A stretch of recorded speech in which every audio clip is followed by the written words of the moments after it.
নমস্কার বন্ধুরা, তোমরা কেমন আছো? আজ অনেক দিন বাদে দেখা হচ্ছে, প্রায় 2 বছর বাদ। আমার কিছু শারীরিক কারণের জন্যে আমি বলতে পারছি না। এবার কবিতা পড়ছি। কাজলা দিদি, যতীন্দ্রমোহন বাগচি।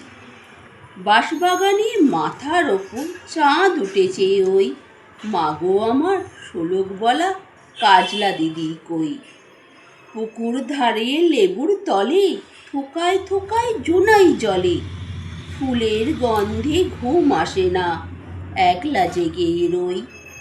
মাথায় আমার কোলের কাছে মাগো কাজলা দিদি কই। সেদিন হতে কেন মা আর দিদিরে নাহি ডাকো, দিদির কথায় আঁচল দিয়ে মুখটি কেন ঢাকো। খাবার খেতে আসি যখন দিদি বলে ডাকি তখন, ও ঘর থেকে কেন মা আর দিদি আসে নাকো। আমি ডাকি তুমি কেন চুপটি করে থাকো। বল না মা, দিদি কোথায় গেছে, আসবে আবার কবে। কাল যে আমার নতুন ঘরে পুতুল বিয়ে হবে, দিদির মতন ফাঁকি দিয়ে আমিও যদি লুকাই গিয়ে। তুমি একলা ঘরে কেমন করে রবে, আমিও নাই দিদিও নাই, কেমন মজা হবে। ভুঁই চাপাতে ভরে গেছে শিউলি গাছের তল, মারাস নে মা, পুকুর থেকে আনবি যখন জল।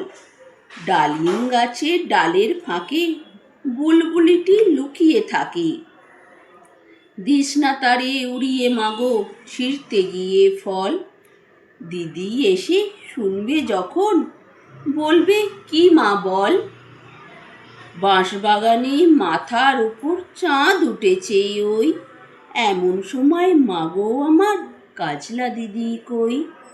বেড়ার ধারে পুকুর পাড়ে ঝিঁঝি ডাকে ঝোপে ঝাড়ে, লেবুর গন্ধে ঘুম আসে না, তাই তো জেগে রই।